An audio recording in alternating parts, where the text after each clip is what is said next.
So ఇప్పుడు risk reward అంటాం కదా, రిస్క్ రివార్డ్ అనేది ఎట్లా ఫామ్ అవుతుంది మనం చూద్దాం. ఇక్కడ మనం ఒక ఎగ్జాంపుల్ చూద్దాం. Risk reward is equals to total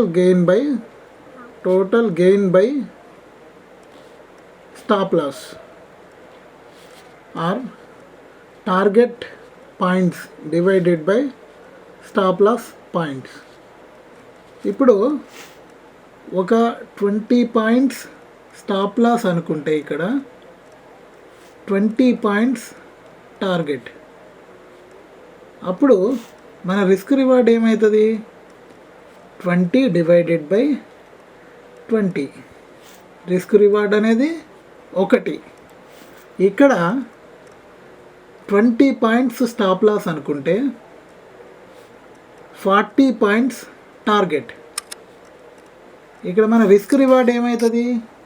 target points divided by stop loss.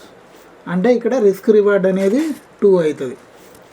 And ఇక్కడ మనకి రిస్క్ రివార్డ్ అనేది 20 పాయింట్స్ అనుకుంటే, టార్గెట్ పాయింట్స్ 60 అనుకుంటే, ఇప్పుడు ఇక్కడ రిస్క్ రివార్డ్ అనేది ఎంత అవుతుంది? 60 divided by 20. So risk reward is equals to 3. ఇక్కడ రిస్క్ రివార్డ్ 1, ఇక్కడ రిస్క్ రివార్డ్ 2, ఇక్కడ రిస్క్ రివార్డ్ 3.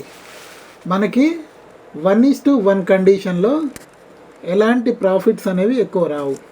అదే రిస్క్ రివార్డ్ 2 కండిషన్లో మనం మంచి ప్రాఫిట్లోనే ఉంటాం.